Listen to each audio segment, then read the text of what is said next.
Hey, I'm Brian Van, and today we're going to break down the coolant change on our 2018 Kawasaki Ninja 400 STG project bike.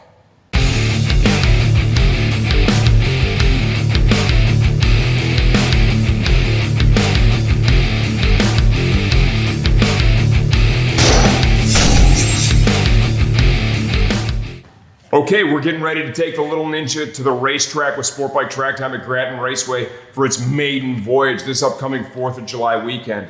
And in order for us to ride it, we both ride in the advanced class. We cannot go out there with the green coolant that comes in the bike. And that's fair because if you spill it, there's a track cleanup, it takes forever, nobody likes that. If you're gonna do track days, if you're going to go racing, you're gonna have to change your coolant to something that is track friendly, track approved. And there are different products out there. Historically, I would use engine ice. This does have a little freeze protection. It's pretty sweet to use that here in Michigan because then you just don't have to really worry about it in the wintertime. That was working great until we started going Wera racing again. This year, Max wanted to do some Wera racing, so I checked the rule book. I actually reached out and asked Wera, and they're like, no, on this, even though this is approved with most of the track day orgs out there, and I think other racing organizations, Wera is no-go on this, so I went with Redline Super Cool. Okay, this is approved. This is water wetter. You probably heard that term before. That's what I have in this bike. That is what is in the R3, and that's what will be in my Gixxer before I go and do another race round later this year with my little buddy. In this video, I'm going to show you every step of the way what it takes to drain it, right? Where the drain is, how to flush the system. I don't show you how to flush it, right? You can figure that part out on your own. It's really important that you dispose of all this coolant correctly. This is not enviro-friendly stuff that you're taking out of there. So do what I did and dispose of it properly. The real keys that we're going to show you here are how to properly bleed the system to get all the air out so you don't have giant air pockets in there and create overheating issues. Follow what I did here in this video, but then also understand your first ride. I want you to pay attention to your temperature gauge and pay attention to where it's running and to where it used to run, okay? If you're out on track, the temperatures are good, just enjoy that first session. If it looks like it's getting too hot out there, then bring it in and take a quick look just to be on the safe side, okay? Regardless, if you have a successful session or not, when you're done with that riding time, I want you to take a look at the coolant level in your reservoir bottle. You can see it, it's right here, okay? Super easy to reach. You can see it. If you need to top it off, you can get a funnel in there to top this thing off. But if you do what I showed you, it's gonna turn out okay. I wanna show you one other thing. This is the cooling fan. I actually left this on as I went through and changed the coolant and bled it all, and I let the cooling fan run and cycle. It just, you know, I had it on, so I left it on for that.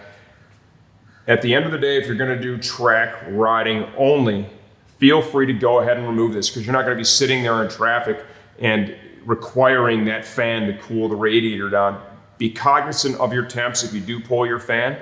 If you're sitting on the grid and it's getting too hot, you're waiting too long, everybody's dragging ass, might need to shut the bike down for a second so you don't get too hot. Your ambient temperatures outside are also going to have a pretty big impact on that as well. I was told by somebody who really knows his shit that at the end of the day, these are only necessary if you ride your shit to Starbucks. Coolant replacement is going to be done in 3 steps. Step 1 is going to be drain the system with a flush. Okay, I'm going to show you what I'm going to do to drain it. I should put that on camera. The flush will not be on camera. That's something that we do. Obviously, a lot of drain pans collect all this stuff, dispose of it properly. I encourage you to do the exact same thing because the green coolant is not eco-friendly. Step 2 is going to be filling the system. Step 3 is probably the most important one, and that's going to be bleeding all the air out of the system. We'll put a lot of focus to that. Why are we replacing the coolant on this brand new motorcycle? Well, we're going to the racetrack with it. That's what we do with this bike now. And you have to have race-approved coolant, okay? Every organization is going to be a little bit different. Every track day org is going to be a little bit different. We are going to use water wetter. I've got the pre-mixed stuff here. Normally, I use engine ice, but now that Max is doing some Wera stuff, Wera does not allow engine ice, unfortunately. Water wetter is their coolant of choice, so we're just going to go ahead and stick with what we know will be accepted, because you don't want to show up and not pass tech because of your coolant. Water wetter is accepted by Sportbike Track Time and basically every other track day company in the country too, so you'll be good to go with that. You don't have any freeze protection with it. That's the downside, so we need to make sure that our bikes are stored in a climate control environment here in the wintertime, which they are. They're always in the shop. Engine ice is a nice alternative because it has some freeze protection to it. The unfortunate part is Weir doesn't accept it. Okay, we will flush this out as well. You want to try and get it as clean as possible.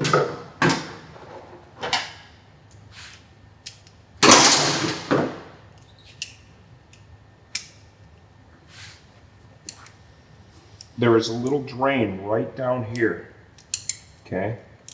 Very bottom of the water pump housing. You see the copper washer on it. Just crack that loose. I am now taking the radiator cap off the bike. You have to have air that can refill from the top, allowing it to gravity drain out, okay? You still have the cap in place. You won't have air to replace the coolant that's trying to exit, and it won't allow it to come out. This is the lowest point on the cooling system, and this is the right way to do this. You're going to get the most complete result. Let it run until it's totally empty, just very slowly dripping, and then you're ready to move on to the flush stage. Okay, I've got the bike all flushed out, drip dried, blew it off, right? Did I use distilled water? Hell no, I didn't use distilled water. I used tap water. I used city water. Go ahead and, oh, you're gonna introduce corrosion. It's a bunch of bullshit. 100% bullshit. Everything's back in. That little drain bolt's back in, but it's just finger tight now. I'm gonna go ahead and top the system off. And I want to get the level to where it's somewhere between 50 and 75% full in the radiator.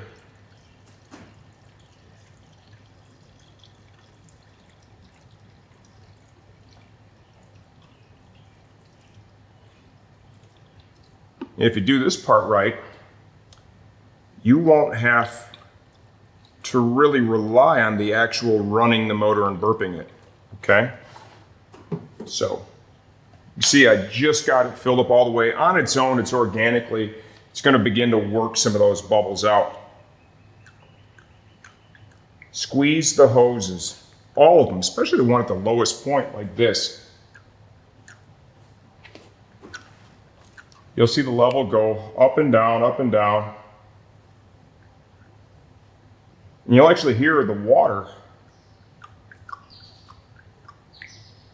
or the air bubbles kind of stop, because what you're doing is you're replacing the air pocket with coolant. Now, I hadn't tightened this yet, so what I'm going to do is I'm going to very carefully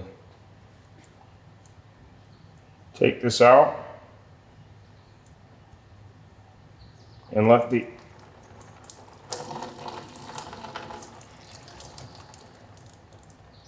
no air came out of that. I'm going to go ahead and put that back in. I'm actually going to tighten that up now. And when we come back, I'll be bleeding on the other side. I'm going to bring the level on the radiator up just a little bit.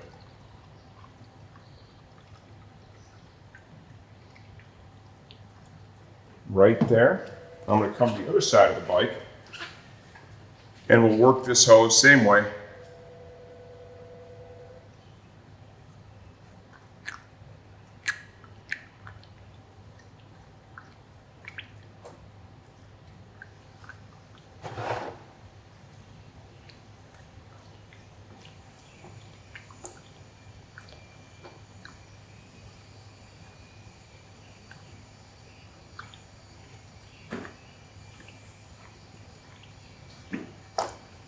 All right. Come back over here.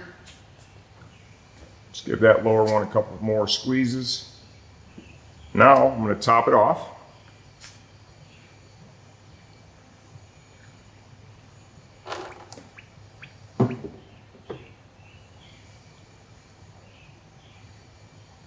Let that work its way down. Then I'm going to put the radiator cap on, as well as the coolant reservoir bottle.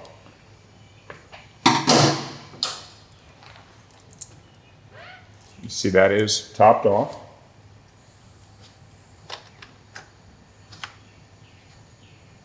Okay, let's go ahead and get that reservoir bottle.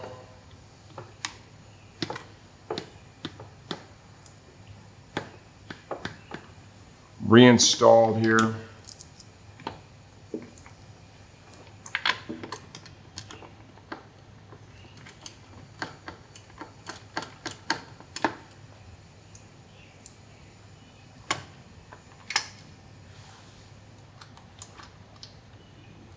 You can see we still have, and that's a half gallon we started with. We still have more than enough to fill our overflow jug.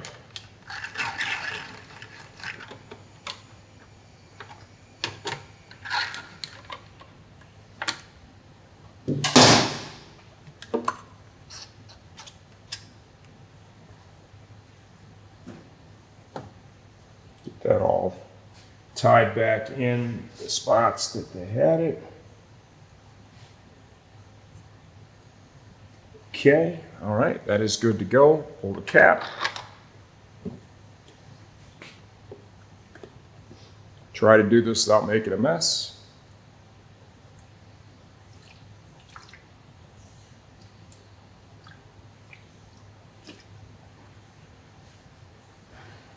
I get it just in between the two marks. Right there is going to be good. From here, we're ready to run the bike. Okay, leave the system sealed. I'm going to run the bike and let it come completely up to temperature, cooling fan cycles, and the entire system should be lit. And you'll know if it goes through the full cycle without overheating, the fans cycle on and off, right? You'll know you're good to go. After your first ride, what you want to do is you want to have a look at your overflow bottle and you want to see where is the level in the bottle. If the level in the bottle has significantly lowered, you're going to want to add a little bit, okay? You don't want to overfill it. You want to start right here. If it needs any coolant as the engine warms and it does bleed a pocket out, there's more than enough in here to do that. When we come back, we'll show you what it looks like after the bike has been ran and went through an entire heat cycle. Okay, I've run the bike up to temp. I still had the fan hooked up, right? Still had the fan in place. I let the fan cycle a couple of times. I have now removed the fan from the bike after going through that whole procedure, okay?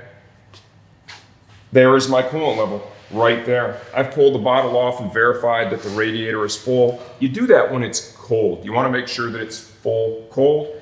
Had this a little higher than that, so it did drink just a little bit of it.